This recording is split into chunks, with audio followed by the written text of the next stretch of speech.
छत्तीसगढ़ में बीजेपी अध्यक्ष ने कहा कि इंडी अलायंस बेल पर या जेल में। मोदी राजनीति को विकासवाद पर ले गए। छत्तीसगढ़ पहुंचे भाजपा के राष्ट्रीय अध्यक्ष जेपी नड्डा ने कांग्रेस और इंडी अलायंस पर जमकर निशाना साधा। इंडी अलायंस को घमंडी और भ्रष्टाचारी बताया। कहा कि अलायंस या तो जेल में है या फिर बेल पर है। नड्डा ने कहा कि कांग्रेस सदा सदा राम और सनातन विरोधी रही है। IIT Bhilai Indian institute of technology बन रहा है। रेलवे का बजट बढ़ा दिया गया। अमृत भारत में 32 स्टेशन छत्तीसगढ़ में बन रहे हैं और उसी तरीके से रायपुर विशाखापट्टनम और दुर्ग रायपुर और आरंग कॉरिडोर ये भी बनने का काम को आगे बढ़ाया गया है। यहां भी विकास के नए नए काम को आगे बढ़ाया गया है। मैं विकास की गाथा बताऊं तो मैं एक ही बात कह सकता हूं कि मोदी जी हैं तो मुमकिन है, और ये मोदी की गारंटी है कि गारंटी पूरी होने की गारंटी है तो मोदी की गारंटी है। इसलिए आज देखिए, प्रधानमंत्री गरीब कल्याण अन्न योजना अगले 5 साल चलता रहेगा। प्रधानमंत्री किसान सम्मान निधि अगले 5 साल तक चलता रहेगा। आयुष्मान भारत 70 साल से ऊपर के लोगों को जोड़ लिया जाएगा और 3 करोड़ लखपति दीदी बनाने का संकल्प ये मोदी की गारंटी है कि पूरी होने की गारंटी मोदी की गारंटी है। इस तरीके से हम विकास कर रहे हैं। मैं यहां आपको एक बात और बताना चाहता हूं कि एक तरफ मैंने आपके सामने ये सारी कहानी रख दी और विकास की बात आपको बताई, लेकिन यहां मैं ये भी आपको बताना चाहूंगा कि आपने 3 महीने पहले हमारी सरकार बनाई और बघेल की सरकार को आपने टाटा बाय बाय कह दिया। बताओ फर्क पड़ा है कि नहीं पड़ा है? बोलो, फर्क पड़ा है कि नहीं पड़ा है? कानून व्यवस्था सुधरी कि नहीं सुधरी? आम आदमी का जीवन अच्छा हुआ कि नहीं हुआ? मैं आपको सिर्फ एक ही बात बताना चाहता हूं। अभी ये हमारे ब्रिजमोहन भैया बता रहे थे कि आपको फलाना योजना मिला कि नहीं मिला। मैं आपको बताना चाहता हूं कि धान की खरीदी के लिए एक 19,257 रुपए के हिसाब से प्रति एकड़ और 24,75,000 किसानों के खाते में 13,320 करोड़ रुपए पहुंचा दिए गए। 13,320 करोड़ रुपए।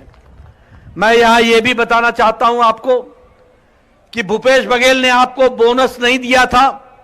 2015-16 का और 16-17 का बोनस आपको 3,800 करोड़ रुपए का भुगतान कर दिया गया है और 70,24,000 बहनों को के खाते में 2 किश्त 2-2 हजार रुपए पहुंचा दिया गया है। इस तरीके से व्यवस्था की गई है। यह भी हमको ध्यान में रखना चाहिए। एक तरफ तो बीजेपी है, एक तरफ तो कमल है जो खिल रहा है, जो हर एक तरीके से विकास को आगे बढ़ाने का काम कर रहा है। लेकिन दूसरी ओर हमारे कौन लोग हैं? वही कांग्रेस पार्टी, वही घमंडिया गठबंधन, वही इंडी अलायंस। एक तरफ मोदी जी बोलते हैं भ्रष्टाचार हटाओ और दूसरी तरफ यह घमंडिया अलायंस बोलता है भ्रष्टाचारियों को बचाओ। बोलो, आप भ्रष्टाचार हटाना है कि नहीं हटाना है? और भ्रष्टाचारियों के खिलाफ एक्शन होना है कि नहीं होना है? होना चाहिए कि नहीं होना चाहिए? ये इंडी अलायंस ये परिवारवाद का जमावड़ा है, परिवारवाद का। आप बताओ, फरूक अब्दुल्ला, उमर अब्दुल्ला परिवार की पार्टी है कि नहीं है? इंडी अलायंस का पार्ट है कि नहीं है? आप बताओ, ये सुखबीर बादल ये परिवार की पार्टी है कि नहीं है? ये चौटाला परिवार की पार्टी है कि नहीं है? ये मुलायम सिंह, अखिलेश, डिंपल ये परिवार की पार्टी है कि नहीं है? ये लालू, राबड़ी, तेजस्वी, तेज प्रताप परिवार की पार्टी है कि नहीं है? आप बताओ, ममता और अभिषेक परिवार की पार्टी है कि नहीं है? आप बताओ, केसीआर, केटीआर, कविता परिवार की पार्टी है कि नहीं है? आप बताओ, उदयनिधि स्टालिन और स्टालिन परिवार की पार्टी है कि नहीं है? आप बताओ, शरद पवार, सुप्रिया सुले परिवार की पार्टी है कि नहीं है? आप बताओ, उद्धव ठाकरे और आदित्य ठाकरे परिवार की पार्टी है कि नहीं है? आप बताओ, राहुल गांधी, सोनिया गांधी, प्रियंका गांधी ये परिवार की पार्टी बन गई कि नहीं बन गई? ये सभी परिवार को बचाने में लगी हुई पार्टियां हैं। ये भ्रष्टाचार में लिप्त हैं, सब भ्रष्टाचारी हैं, सब भ्रष्टाचार में लगे हैं। आप बताओ राहुल गांधी बेल पर है कि नहीं है? जरा जोर से बोलो भैया, राहुल गांधी बेल पर है कि नहीं है? और आप बताओ सोनिया गांधी जी बेल पर है कि नहीं है? नेशनल हेराल्ड का केस चल रहा है कि नहीं चल रहा है? पी चिदम्बरम बेल पर है कि नहीं है? कार्तिक चिदम्बरम बेल पर है कि नहीं है? संजय सिंह बेल पर है कि नहीं है? लालू यादव बेल पर है कि नहीं है? आप बताइए, ये टीएमसी के मंत्री बेल पर है कि नहीं है? ये डीएमके के मंत्री बेल पर है कि नहीं है? आप बताइए, ये अरविंद केजरीवाल जेल में है कि नहीं है? मनीष सिसोदिया जेल में है कि नहीं है? और ये सत्येंद्र जैन जेल में है कि नहीं है? आजम खान जेल में है कि नहीं है? ये टीएमसी के मंत्री जेल में है कि नहीं है? ये केसीआर की बेटी कविता जेल में है कि नहीं है? आप बताइए, ये डीएमके के नेता जेल में है कि नहीं है?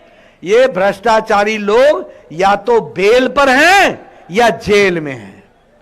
बोलिए, ऐसे लोगों को आगे आने देना है क्या? आने देना है क्या? और आप देखिए, इनको देशद्रोहियों के साथ क्या प्रेम है, क्या प्रेम है।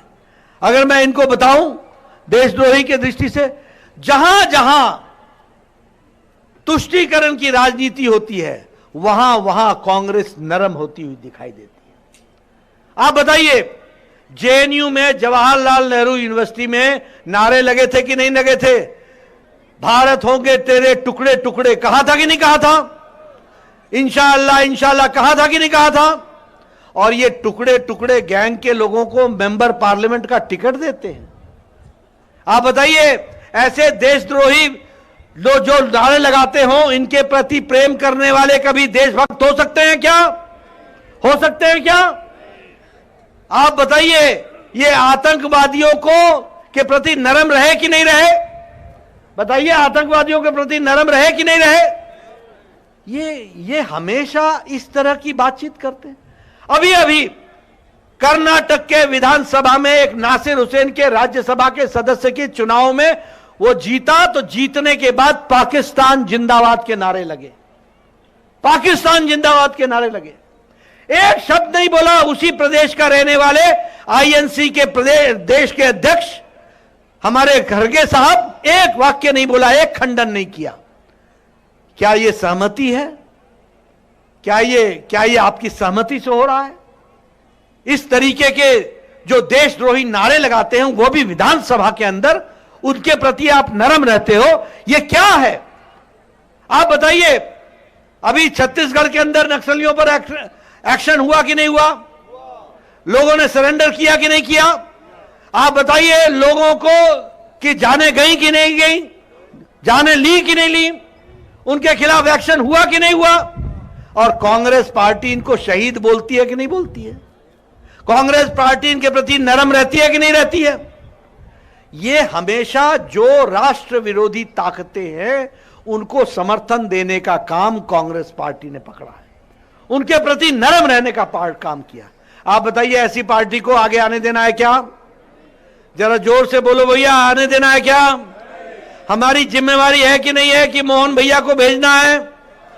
भेजना है कि नहीं भेजना है? आप भेजेंगे कि नहीं भेजेंगे? कमल पर बटन दबाएंगे कि नहीं दबाएंगे? और अब की बार फिर एक बार बहुत बहुत धन्यवाद। जय भारत, जय छत्तीसगढ़, जय जोहार। मैं जिला अध्यक्ष श्री श्याम नारंगी से आग्रह करूंगा कि वे सभा समापन की घोषणा करें, आभार प्रदर्शन करें। बोलो भारत माता की, भारतीय जनता पार्टी जिंदाबाद।